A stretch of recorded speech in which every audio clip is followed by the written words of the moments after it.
Hey folks, welcome to this special edition of Roland Martin Unfiltered. Today's show focuses on John Legend. He, of course, is a great singer, but also he's an entertainer, a philanthropist. He produces shows on Broadway, on television, you name it. He also is an EGOT, meaning he has won an Emmy, a Grammy, an Oscar, as well as a Tony Award, one of only 13 people ever to do so. We had a conversation in Los Angeles, and I thought it was great for us to be able to showcase this discussion for you to check it out as we, of course, get ready for Thanksgiving. And so here's my chat with the great John Legend. All right, John. So I'm watching the Golden Globes. I see you on stage. Yeah. I'm watching the SAG Awards. I see you in the audience. We almost a year ago, you win the Academy Award. So we're doing this special on Black excellence in Hollywood, and somebody said, "Why y'all talking about John Legend?" I said, "Cause he's spending more time on movies and television than he is on music." Well, I'd actually, excuse me, I'd actually argue I'm spending more time on music, but we've been getting a lot of recognition for the work we're doing on film and television, and we're proud of that. Well, it's interesting because, again, when we look at, we're going to cover all these different things. Mm-hmm. So last year, I go to New York. Joe Morton does his off-Broadway production about Dick Gregory. Yes, so I go there. So I'm like, okay, I see John Legend's name. Mm-hmm. So then I'm sitting here doing a interview of The House We Live In with Danny Glover. John Legend. Yeah. And again, so you made a concerted effort to go beyond music. Yeah. But to really, then of course, Underground as well on WGN. We have Underground. We have other movies in store. We're executive producers on La La Land, and I'm obviously in the cast of La La Land. So we have a few other things our production company, Get Lifted Film Company, is doing.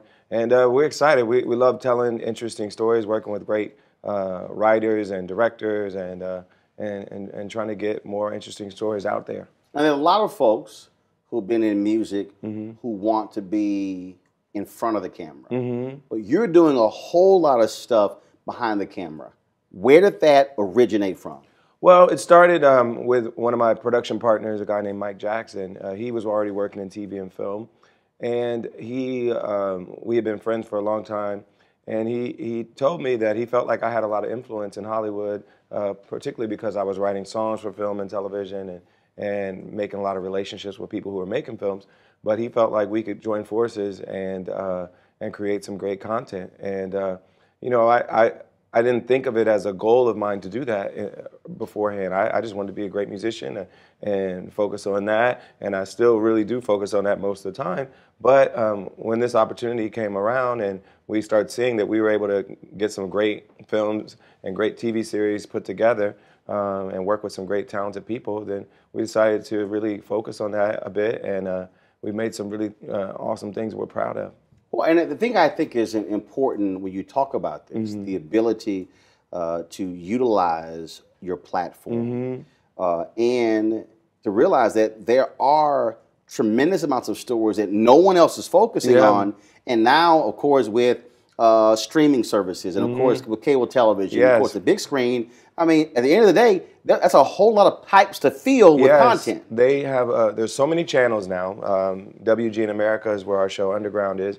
But, you know, shows are being put out on Netflix and Hulu and all these other services, and they need content. And I think that's why television and the related streaming services have been such a kind of bonanza of really interesting content lately, is because there's so many opportunities for creative people to make interesting series and interesting projects that it's been really a boon for that area of creativity, and we've really dove in on that area and had some success. Let's talk about. I mentioned earlier Joe Morton playing Dick Gregory off Broadway, which we're moving to Broadway soon. Really? Yes. Oh, okay. That's happening. All right then. Yeah. I mean, first of all, and we also just premiered Jitney, which is August Wilson's final play that had not reached Broadway, and that's on Broadway right now.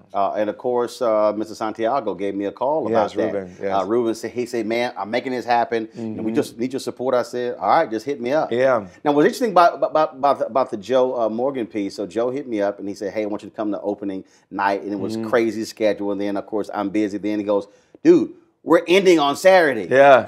You got to come down." And so I said, fine. So I drove down, and that happened to also be the night Kerry Washington and her husband were there. And so we had a great time there checking him out. And he was just unbelievable. He's incredible as Dick Gregory. And, you know, we want to give other people an opportunity to see it on a bigger stage. So hopefully we'll get it to Broadway very soon.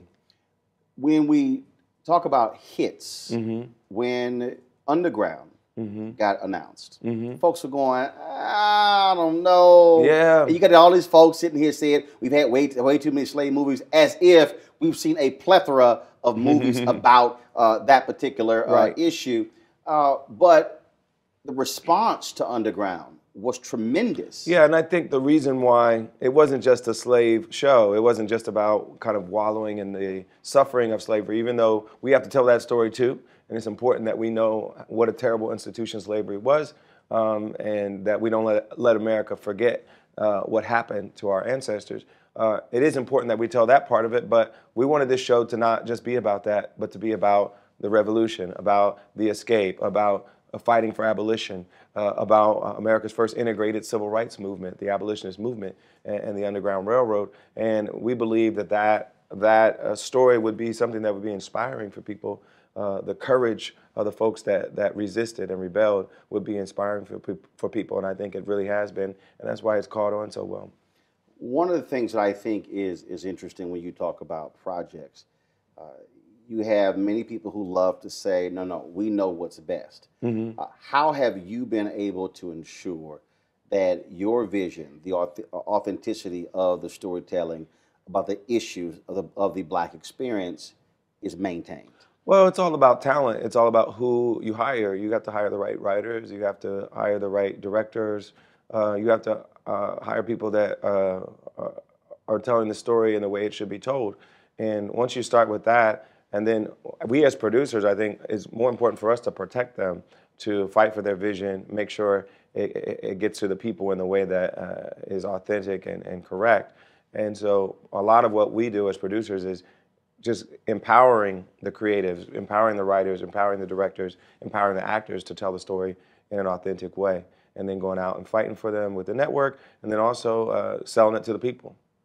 When an idea comes your way, take me through that process in terms of, is it something that you're driving? Is it a question of others are bringing to the table and you go, now okay, I'll look that at. now that we've had some success, a lot of people will send projects our way, and we have a staff and a team that reviews all of them. If it's a script, if it's a pitch, whatever it is, we'll review it, and then the things that are worth my time and worth my personal attention, they'll send to me, and I'll read it. And then if we're excited about it, we'll go for it. And sometimes projects are already sold to a network when we join. When we joined Underground, it was already sold to the network. But sometimes we have to go out and help sell it to the network to get it made, or sell it to a movie distribution company to get it made. And so, we get involved with that process as well. And then, of course, people want my input on the music, so I usually get involved with that a significant amount, whether I write a song, which I've done for Underground, but also help curate the music for the show throughout the season. What is interesting to me, it isn't just the projects, but it's also the reaction from the audience, especially African Americans. I mean, I keep telling folks, there's nothing like Black love when it comes to how folks feel. And then if they don't like it, there's nothing like Black heat. and I think social media has been a way of amplifying all that and making the conversation very public. But it's the kinds of conversations that I think our folks have been having all along, but now it's kind of out there on social media. And I think it's really been a force for amplifying the shows when people are talking about it on Twitter, talking about it on Facebook, or wherever they're talking about it. It's been a way to really amplify the effect of the shows and then draw viewers. And you've seen that with Empire, you've seen it with our show Underground, you've seen it with all sorts of shows that have Scandal and all of all the Shonda's shows. You've seen it with those shows where it's just it's viral. The conversation is viral and it's driven by us. I want to share a message from one of our partners, folks. As we transition into the holiday season, this is the time when people are starting thinking about giving and also sharing. And sometimes the best gift is when you actually present an opportunity to yourself. Give yourself your own gift. That's why our friends at Transatlantic Real Estate have created an investment opportunity for the everyday investor involving legal marijuana and crowdfunding. Now, we all know that legal marijuana has created one of the fastest growing industries in the country, no pun intended. Also know that crowdfunding makes it easy to be an early investor of an opportunity, but it gets even better. What Transatlantic is doing is different, and that is their business model is essentially buying the land that supports marijuana grow operations and leasing it to licensed, high-paying tenants. Now, what that means is you will be a landlord of a licensed marijuana farm in a high-growth market. Now, they're accepting investments for little as $300 up to $10,000 before the company goes public. Now, here's what's important. You must complete and confirm your application to participate. Again, complete your application and confirm your application to participate. Now, you can spend all your holiday money on gifts, but what if you get a return on your investment? You could also could consider making an investment for somebody else, and that could be their gift. That's a hell of a holiday gift. Now, to get started, go to marijuanastock.org, marijuanastock.org, for you to get into the game. And so we certainly want you to do so. What, in terms of your own reaction, what has been that one wow moment for you with one of these television or movie projects you've been involved with, where even you said, okay, this is crazy. This is. Well, I don't know about crazy, but I mean, I think the most special thing that happened in regards to any of the projects I've been involved with was probably the opportunity to sing "Glory" at the Oscars and celebrate Selma and celebrate the movement, and then have it get the kind of recognition that it got in that moment. I don't think I've had a more special moment in my career. Singing that song, having the emotion in the room, and then being able to accept the award and say what we said about the legacy of the movement today and how we need to carry that forward. Let's go back to that because when I saw, first of all, you guys were cleaning up left and right. But when I saw the amount of time and energy that was put into the set, it's one of those things where you say, y'all know they're going to win. And they did it right before they announced the award, too. Precisely. So timing all matters. But speak to that emotion in the room, because as a viewer, we certainly were able to feel it through the television screen. Yeah, well, when I look back at the tape, I saw the footage of people crying in the audience, and I didn't necessarily know that when it was happening. But when I walked down, I saw David Oyelowo still crying, and then I saw more footage of other people that were crying. And so it was clear that the moment was really emotional and had a lot of impact on people. And part of what drove it, I think, was the set and having that connection to the Pettus Bridge really helped drive it. And then also, one of the things that mattered was a mistake we had in rehearsal. In rehearsal, the music wasn't cued properly, and it cut off at the end. And we kept singing, and we were singing a cappella basically at the end. And I was like, wow, that actually sounded really cool. Let's do that a cappella section at the very end of the song. Really? And it just made it even more powerful and more special. And I think that so that was a mistake. That was a mistake in rehearsal that became an arrangement choice by the time we played it live before the show. See, God has a way of ordaining these things. You know, it was a perfect mistake. When I listen to, first of all, I play the song all the time. And when I listen to the words of that song, and you looked at that year, 2016, presidential election, last year of Obama's presidency, and all of a sudden we now are in 17. The song, in essence, represented, I would say, a call to arms, if you will, for this generation. Every time I hear comments say, freedom is like religion to us. I mean, that even just that one line absolutely resonates. It's this notion of freedom. Yeah, and we're still in a battle for that. You know, we are more free than we were when Dr. King marched on the bridge, but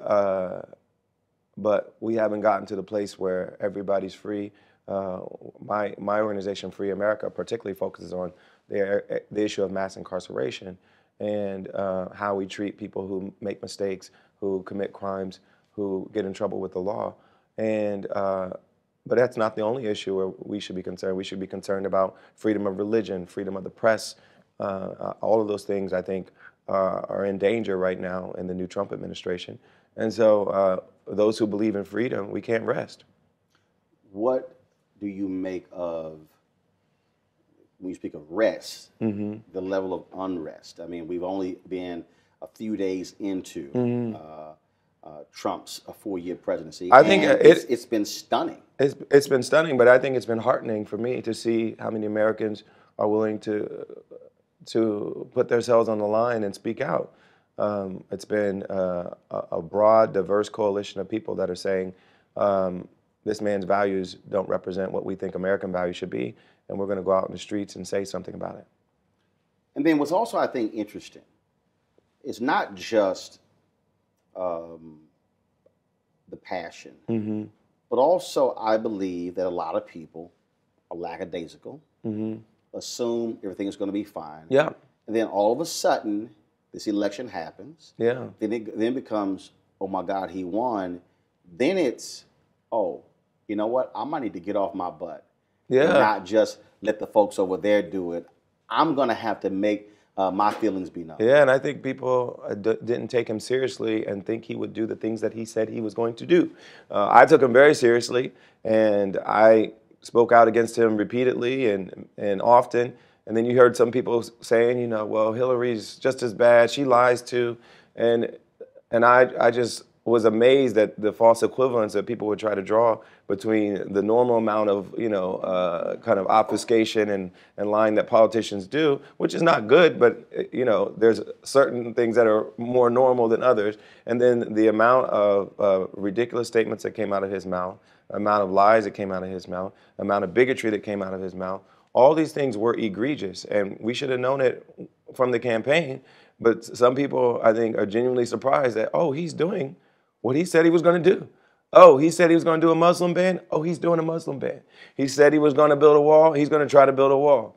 He's not probably going to get Mexico to pay for it, but it's going to go up, even though it's a stupid idea. It's not even going to help anybody. It's not going to make us more secure. He's going to do it. He said he was going to do it, and he's going to do it. And so now that we're kind of shell-shocked and seeing this actually happen, I think the proper response is what people are doing, is getting out in the streets and protesting. But the next response has to be political action, which means working on the state, local, and national level to get politicians that will oppose what the president is doing right now. Working on our current Congress people, calling them and telling them we're watching them and we support them if they're doing the right thing, and we speak out against them if they're not. And we have to be engaged beyond what's happening in the street. But I think what's happening in the street is a good beginning to what we need to do. See, I think that piece is what's critical. I often remind people what Dr. King often said, that look, the march was one thing. It's what you do after the march. And I think a lot of times people get so excited about the event. Yes. Oh my goodness, we got together and it was and it's important. People, it was a signs. It's important. But like with the Women's March, what I appreciated what they did was the data collection. That is, look, we're going to need you testifying before hearings. Absolutely. On a local, state, national level. We're going to need you when it comes to fundraising, not just coming out for this one day. Democracy is participatory.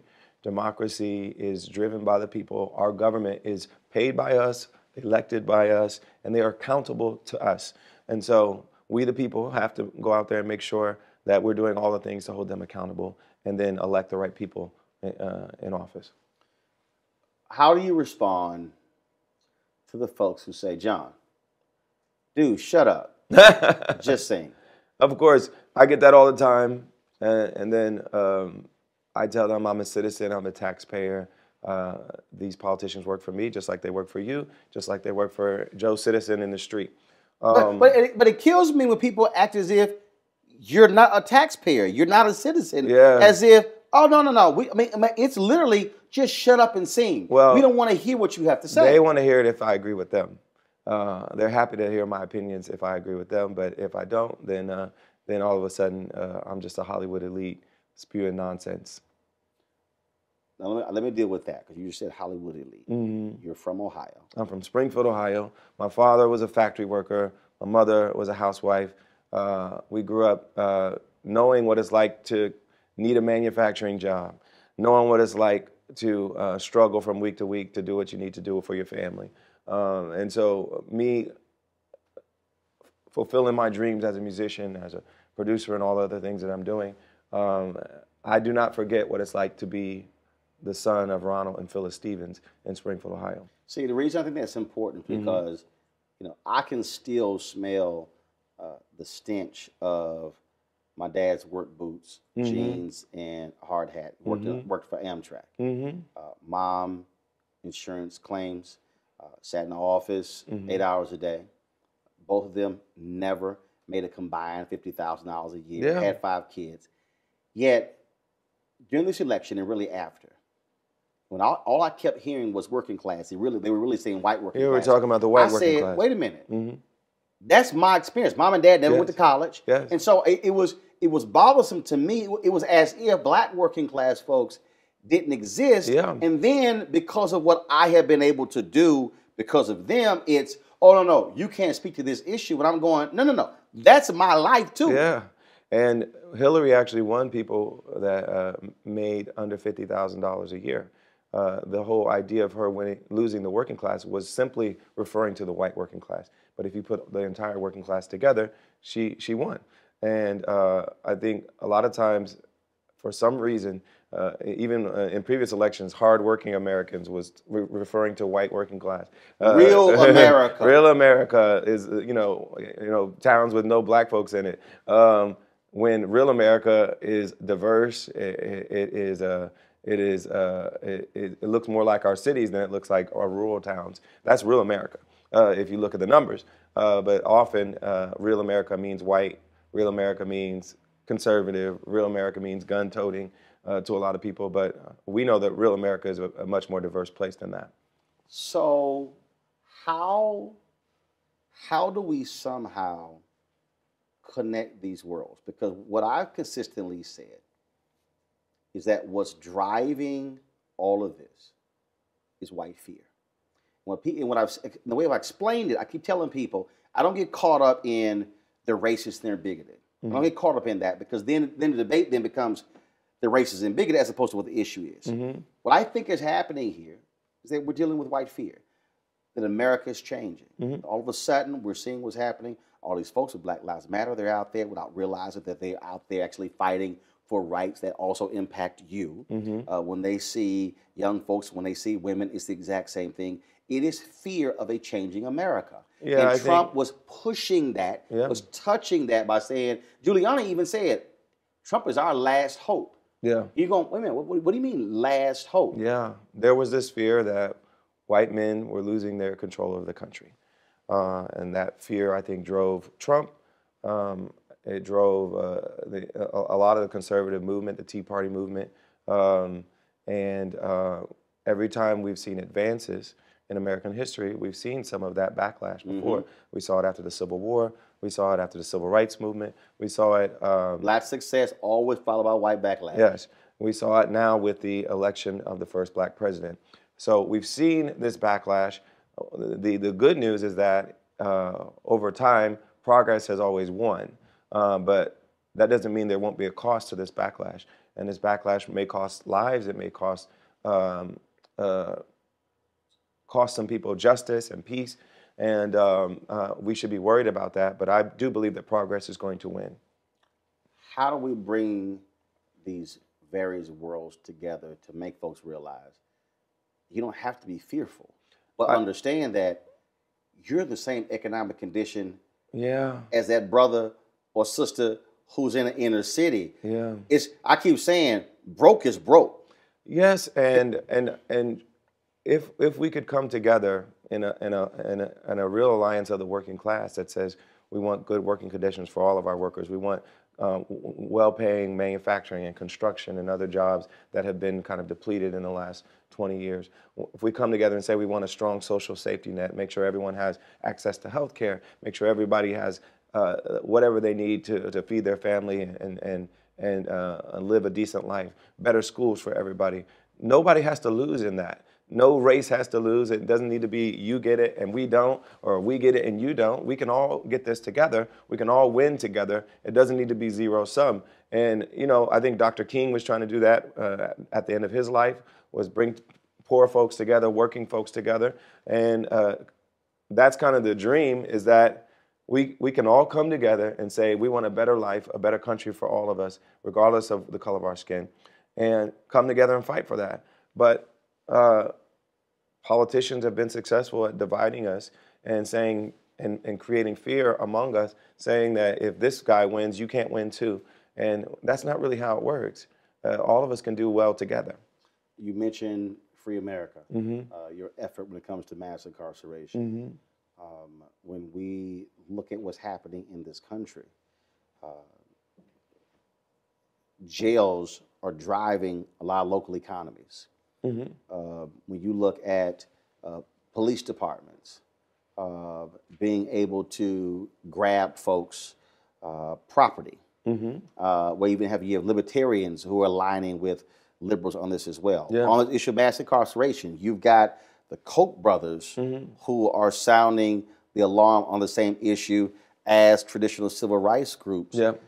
This is an unsustainable effort in this country, yet it's hard to get people to let go of the law and order, lock them up, throw the key away. And I'm afraid the pendulum is swung back to the law and order supposedly law and order crew. And I think Trump's entire message has been one of authoritarianism and fear mongering, and you see it with crime as well. He'll give completely incorrect crime stats and say straight lie. Yeah, just lie.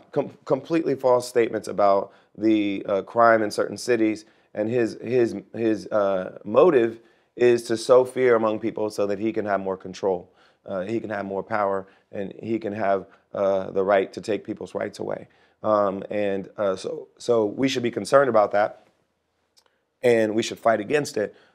Luckily, for us right now, states and local governments actually drive much more of the incarceration issue than the president or even the National Congress do. So we can still put pressure on our state representatives, our governors, to do the right thing when it comes to criminal justice reform without the influence of the presidency on what they do. And so we have to be paying attention to our district attorney elections. We have to be paying attention to our sheriff and local police elections. We have to pay attention to our mayoral elections and our gubernatorial elections and our state representatives, because they control so much of what happens when it comes to criminal justice policy. And the vast majority of people who are incarcerated are in state prisons and local and county jails. But it's also getting people to understand that there have been successes. Yeah. I've had conversations with folks and they go, man, none of this stuff has mattered. And I'm going, wait a minute. Yeah. You have a socially conscious DA just elected in Harris County, where I'm from in Houston, which has for a long time led the country in the most people sentenced to death. Yeah. You saw Tim McGinty in Cuyahoga County in Cleveland thrown out. In Chicago, Marilyn Mosby in Baltimore. There are other places as well. And so those things matter. Those things matter a lot, because people don't realize district attorneys have so much control over who goes to jail or not, so much control over how much to charge someone, because almost every criminal case is settled before it even goes to court. It's a deal. Right. The DA approves the plea bargain. Yeah, they approve the plea bargain. Most of these folks that get in trouble don't have great representation, and the DA has so much power in the palm of their hands, so that when we elect someone that's more holistic, more balanced in their view of justice, more fair, more merciful, then they're really the person that's driving which way the incarceration rate goes. And so we have to pay attention to these things. And we have to decide as a society that it's more important for us to focus on preventing people from getting in trouble in the first place, giving them the things they need to live a whole and healthy life and get them a good start in life so they don't get in trouble. They don't need to get in trouble in the first place. And then when they do get in trouble, we need to make sure our justice system is smart and restorative and prepares them for life when they get out of prison. John, how do you keep yourself focused on there is progress? Because here's what I think what happens a lot.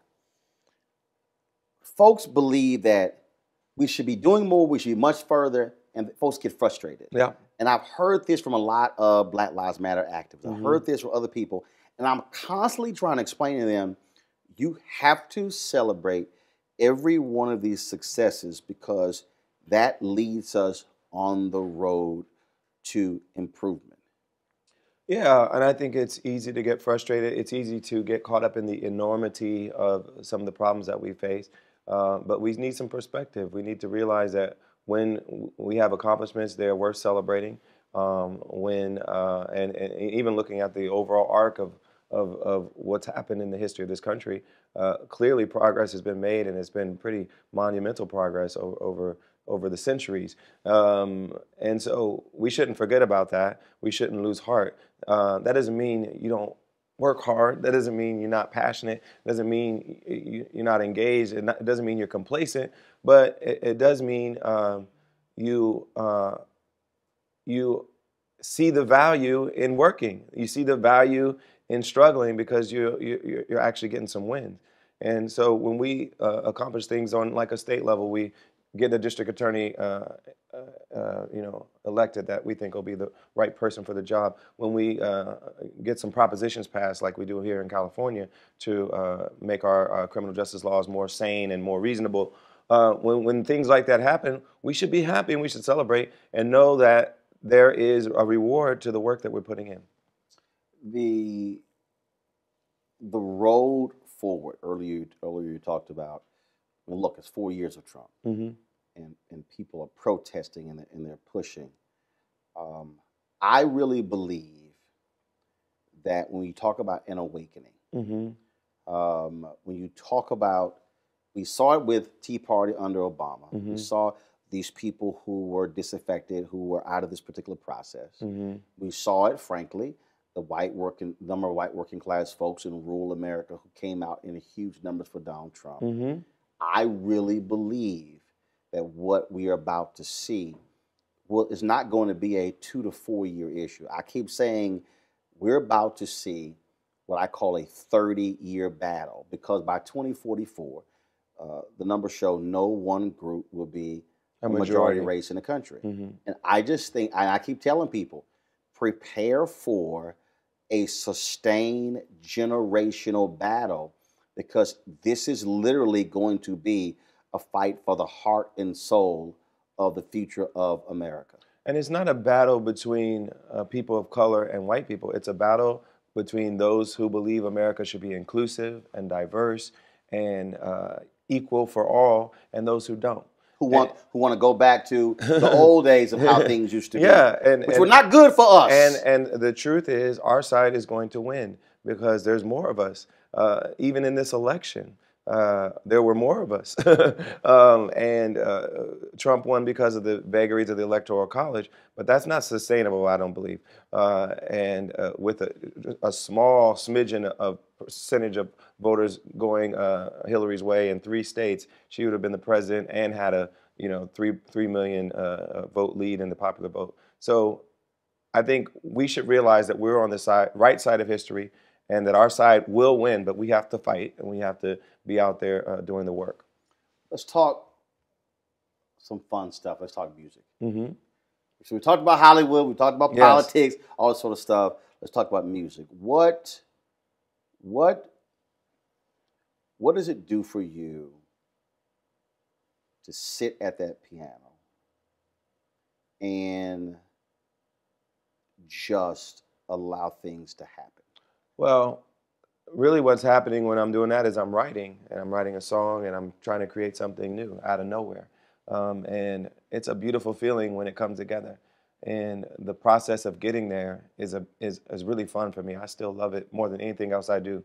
Writing a song is my favorite thing to do. So the joy of seeing my last album, Darkness and Light, come together, seeing the writing process lead to some songs that were really heartfelt and mean a lot to me.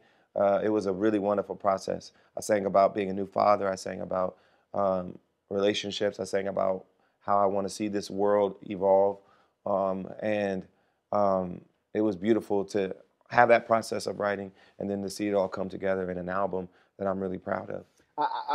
For me, what I love is the process, because I think about, as somebody who's in media, I've written columns for years, and it's sort of the exact same thing, where something will spark you, and you might be in mid conversation, and literally you just sort of drift away, because you're now focused on it. And so I asked every songwriter this, and so Will Downing told me.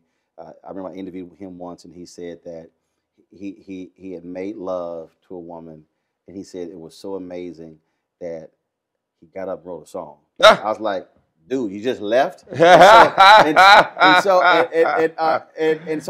talked to so many different songwriters, and they just, different things move them to write and create. So for you, give me a couple examples where just something else was happening and you literally just sort of just drifted off into your own world. Well, that happens a lot for me. I don't Folks usually, like, John? I don't usually write the song at that moment, but I will record the whatever spark of inspiration that I have at that moment. So the great thing is now we have phones that record everything. You can write lyrics down on your phone. And so whenever an inspiration comes to me, it can come to me while we're at the airport. It can come to me when we're sitting around the house. I record it as soon as it comes to me. And I don't usually kind of stick with it for a long time at that moment. I just save it and focus on it when it's time to write again. And for me, the actual writing of the song, aside from that inspiration, usually happens in a very kind of scheduled, programmed way. I'm different than some other songwriters. I like to schedule songwriting. I like to book a studio, go to the studio, and feel like I'm going to work. And if I do that, I'm more prolific, I'm more productive, and I'm more focused on writing. And it helps you get through writer's block too, because it kind of pushes you to not just wait around for some idea, but just to actively conjure it. But have you ever had that moment though where you literally were engaged in a conversation, or you were doing something, and literally you just drifted away, and folks going, "Hey, dude, what happened?" Absolutely. And then I'm like, "Excuse me, I had the idea," and then I go sing into my phone, and then we'll move on with our conversation. now I do the same thing. So my wife will be talking, and literally when a vision or a thought, and I'll just go, "Hold up." First of all, she hates that. She absolutely, Jackie despises me going, "Hold up." But literally for me, I'll stop something, because when that idea is there, my mind is just going. Yeah. I don't want anything else coming in. Yeah, because it's easy to forget too. And now you're really upset. Yeah, because you gotta remember those things, and it might not come to you again in that way. So it's great to record it, write it down. It's interesting when you talk about that, how you approach it. So when I talked to Common, how Glory came together, and he said, "Yo, John had one day to go." He said, "What, you were in London?" I was in London on tour. And he calls me up and says, "Ava and I are, trying to come up with a song for the end of this movie. I don't know if you heard, I'm doing Selma with Ava DuVernay, and I had heard about the film. I knew it was being made, and I knew he was a part of it. And he told me, a few title ideas. And one of them was Glory. And I was like, that's the one I want. That's the one I'm going to write. As soon as I got off the phone with him, I literally came up with the chorus for Glory almost exactly to what it is now. Right after I got off the phone with him, sang it in my phone, and sent it. Then I went to the studio and recorded it like a day later, and sent it to Common, and he and Ava really loved it, and he wrote verses for it. And he said the moment he heard you say, "One day, when the morning comes," he said that was it. And then on his side, it just took off. Yeah. And we wrote something really special and meaningful, and it came together really quickly. And I'm just glad he asked me to do it with him. It worked out pretty well. Yeah, because you picked up a few statues along the way by doing that. It was good. Isn't it also a testament to answer the phone? Yeah. Yeah. Because you could have said, "Dude, I'm really busy." Yeah, and I think it's a testament to answering the phone and responding when you get a call that's important. And it's a testament to also our friendship, because we've been writing together and performing together for a long time, and have a lot of respect for each other. And so whenever he calls me, I'm willing to do something with him and collaborate with him. Oh, yeah, he called you now. You're like, "Oh, there might be another Oscar." This phone call. Yeah, so, I think it's been a mutually beneficial friendship and working partnership for us. When we think of music, it's so funny. I tweeted something. I have no idea. First of all, everybody knows who on social media. I love music. Absolutely. I like when you tweet out your playlist and everything. About 9,000 songs. And so I guess I was listening to Sam Cooke or Otis Redding. I forgot what it was, and I tweeted about. I said these cats were singers. Yes. I said you felt it. It was just, and the songs were different. And I think I said something like, "They don't make music like that anymore." And then you hit me, but you said, "Now, Roland, Some of us are still trying to do it. Some of us are still. And real you said, singers. I ain't saying I'm saying I'm cooked. And you weren't trying to sit here, and Yes. it wasn't a dig, but your point was that, look, there's still a few of us out here who have that old school type. Yeah, and we attitude. still, I think there are a few of us out here that still care about the craft of being a singer. In this era of so much auto-tune and so much kind of computer processing, and a lot of lip syncing as well in live performances, there's still a few of us that care about actually being good singers that can sing live without all the tricks and accoutrements, going out there and really singing. And I'm one of those people, and I always will be. And if you come to my show, that's what you're going to get. So if John Legend puts together John Legend and Friends, and it has to be people who can simply sing. Period. It's not right. Let's just say what happened after the rehearsal with Glory, the Academy Awards. Who are the 4 people who are with John Legend and Friends who can just flat out sing? Oh man, that's a tough question. Well, I say Jill Scott is one of them. Okay. She can flat out sing, and she's got a distinctive style and wonderful range, and she's an artist with her voice as a vocalist. She's one of my favorites. Man. This is tough. Lackadaisical. Oh, yeah. Can flat out sing. That girl can flat out sing. Man, this is hard. I'm going to leave somebody out. No. Here's remember, I only said 4. If I said 10, so if anybody getting mad, you say, look, it only said 4. No, because I'm going to probably leave some people out that I really do like. I just can't think of it all on the top of my head. Let me think.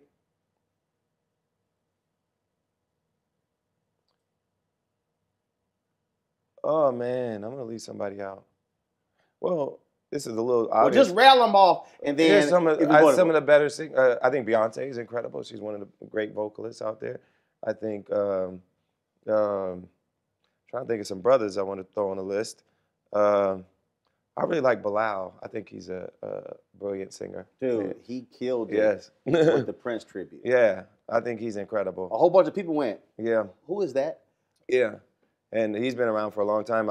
I was in Philadelphia going to school there when he was coming up in that whole kind of neo-soul movement. And I was always just thoroughly impressed by his voice and his artistry as a vocalist. Man, I'm leaving people out. I love Jasmine Sullivan. I love Fantasia. All great singers. Kelly Clarkson, who I worked with on duets, is a magnificent singer, really great voice with a great range. I think Adele is a great singer. I don't know, man. I'm probably leaving some people out, but those are the people off the top of my head. Kim Burrell, there's some great singers out there. She can blow. Yeah. She can blow. So now Yolanda sang Glory at the White House and murdered it. and were you sitting there going, really? She just did? I was proud because as a songwriter, I love seeing other people sing my songs, and I love seeing her sing it. She sounded so beautiful. So I'm gonna make this a little bit harder now. Okay. I need John Legend to name me 4 legends he would love to be on stage with, living or deceased. Oh, well, I love Nina Simone. I would have loved to do a duet with her. I think our voices would have went well together. And we named our daughter Luna Simone in a nod to her as well. All right. So that's definitely one of them.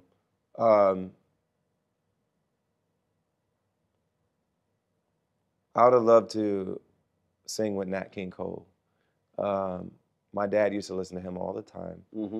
And a lot of my phrasing, even though I don't really sing the type of music he sang, I still use some of his phrasing style in the way that I sing. And who else? Marvin Gaye, one of my heroes. and I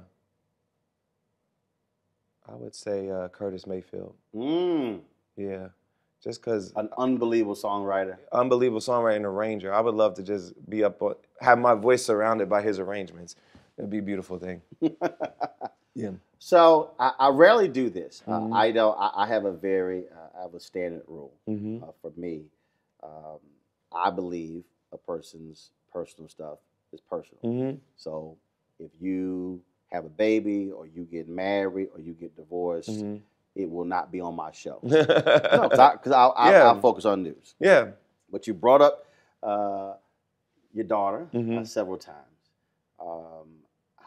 So I want to talk about fatherhood. I want to talk about fatherhood. I want to talk about marriage. I've never had biological children, but I've raised 6 of my nieces. Yes. And I tell people, when you have had to do that, you are somebody's father. And so, how has fatherhood altered who you are and what you do? Well, it makes you think more about your priorities and reshifts, I think, some of your priorities because, you realize you have a life you're responsible for. And, I already was very focused on my marriage and making sure our relationship was healthy. And that requires a certain amount of time and energy. But beyond that, us being parents is really important to us. And being good parents and being present parents is really important to us. And so I try to work less. I try to only do things when it comes to work that I think are really important. And I'm in a position now in my career where I'm able to say no to certain things that I might have had to say yes to before.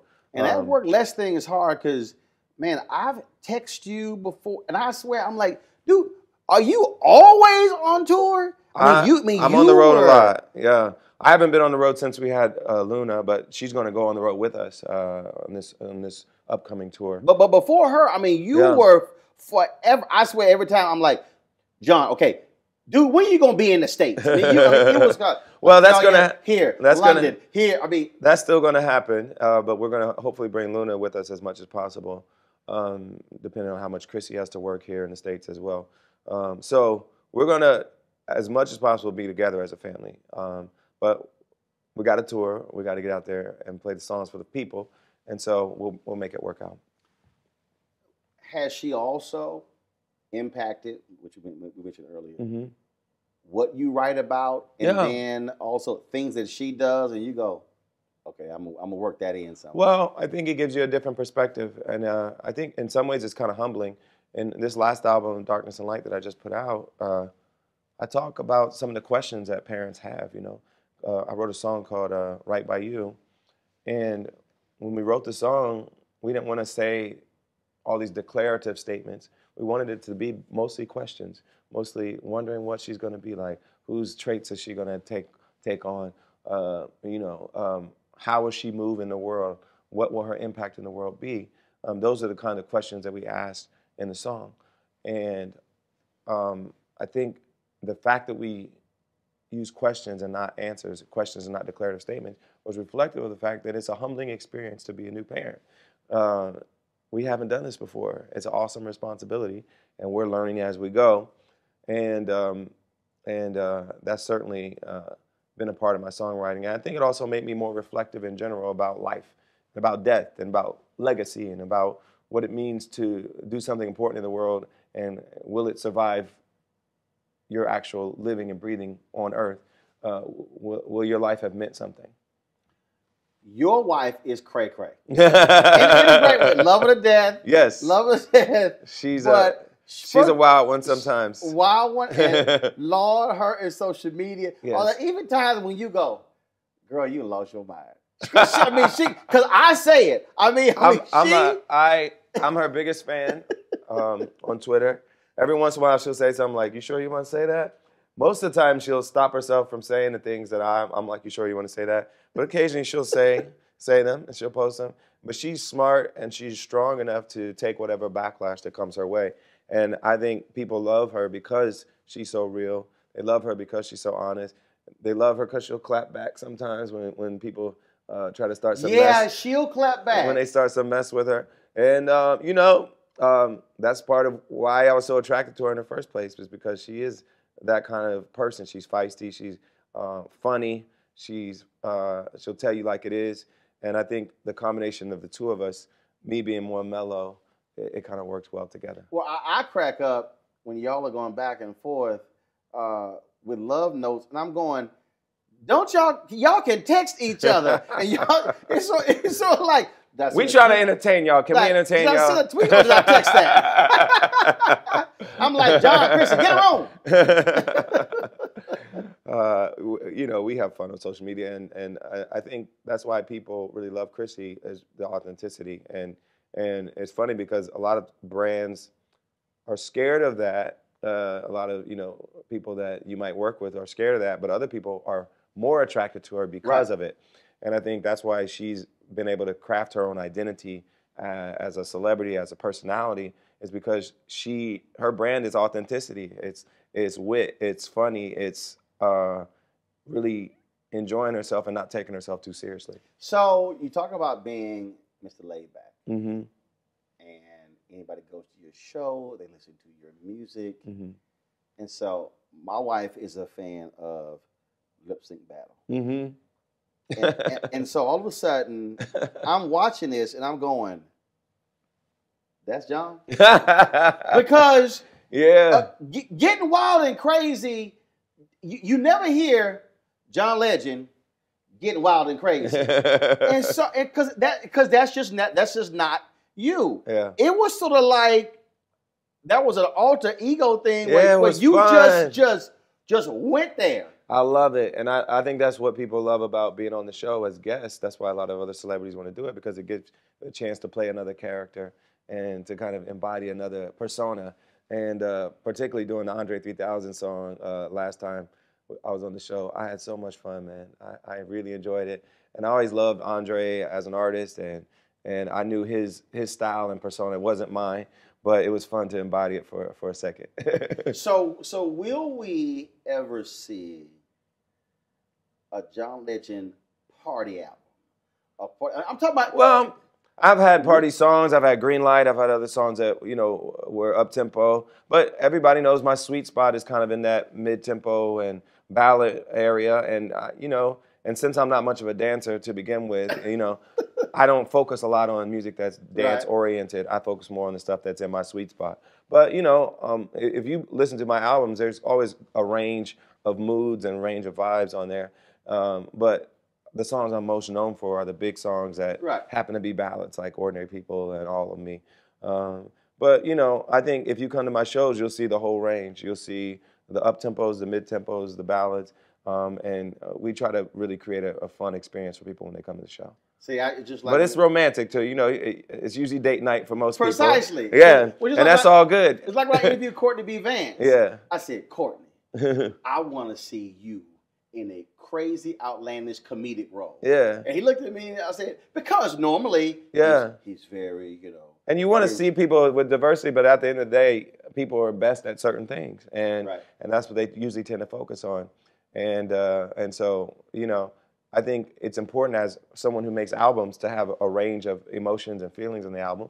But I know what people love the most from me, and I kind of super serve them in that area. So we talked about movies, we talked about music, we talked about family, politics. I got to get your take on this. A couple of more things. Mm-hmm. You made any number of trips to the White House. Mm-hmm.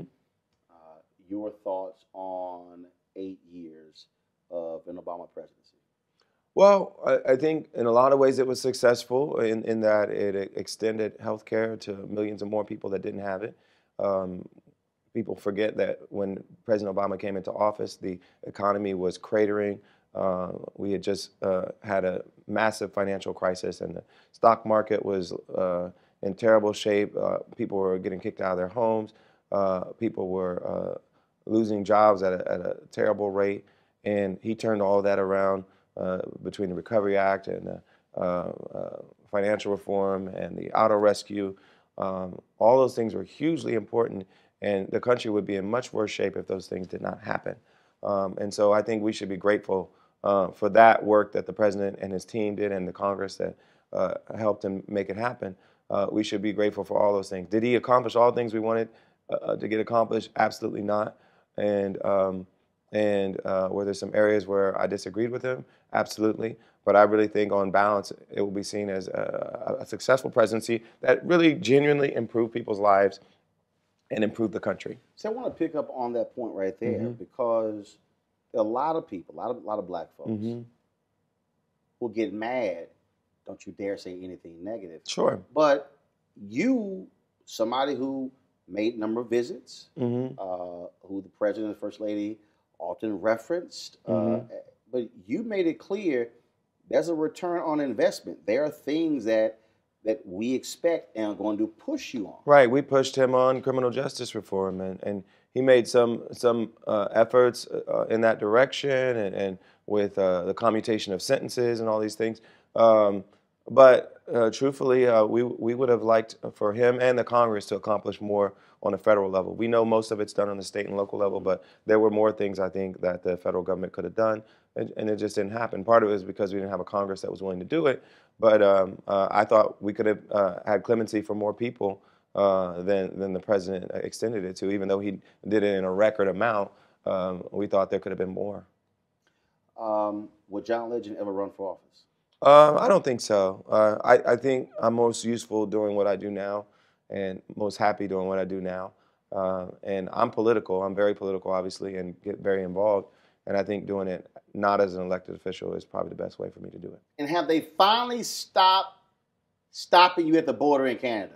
Because if you tweet that one more time, okay, so explain to people who are watching. We got an immigration lawyer, and I think we have solved it. I had to do my fingerprints and all these other things to verify my identity, that I'm not the John Stevens that got in trouble somehow and has a record in the criminal justice system. It's not me. I've never. So your actual name is John Stevens. My real name is John Stevens. There's another person with my name that had a record, and whatever his record was, it was enough for it to get flagged at the Canadian border. No other border in the world, by the way, but the Canadian border. Every time. I swear, you would tweet again. They make me sit in the second room, and they review my passport, and they make me sit there for like an hour, and then finally they let me in. But apparently, we've gotten an immigration lawyer to finally figure it out and fix it for us. And I'm going to be on tour soon, and I'm going to Toronto again, and hopefully this time I'll get in. Dude, every time you would tweet that, or you say, "I'm headed to Canada," I'm like, "Can y'all not stop?" Please, Lord. This time? Please, Lord. So, last question for you. So like I said, we talked about music, movies, public policy, you name it. Is there something that you would really love to do that you haven't done yet? Oh man. Well, I think now that I've done a little bit of acting, I think I'm going to be interested in doing some more, and so we'll see about that. And we're in talks about some interesting biopic ideas in music. I don't want to talk about who it's going to be because we're a little too early in the process, but there's some cool stuff we're going to do. Yes. I'm not going to answer. There's going to be some cool stuff, hopefully, that we'll do with me in front of the camera, because my company's been producing a lot of projects, but most of them I haven't been on camera for, but we'll see. There'll probably be some more of that in the future. All right. John, brother, always good to see you. Thank you. Appreciate it. Always a pleasure. My pleasure. Folks, I certainly hope you enjoyed that discussion with John Legend. Please be sure to support shows like this by supporting Roland Martin Unfiltered by joining our Bring the Funk fan club. Please go to RolandMartinUnfiltered.com. Our goal is very simple, to get 20,000 of our fans contributing an average of $50 each over the next year. Your donations will make such interviews possible so we can remain independent, not corporately owned, and being unapologetically black. Folks, be sure to have a great Thanksgiving. Enjoy your time with your family. And again, doesn't matter what kind of big meal you have. It doesn't matter if you can't make it back at home. Simply enjoy every single day, every single hour, minute, and second. Everybody at Roland Martin Unfiltered, have a good one. Holla!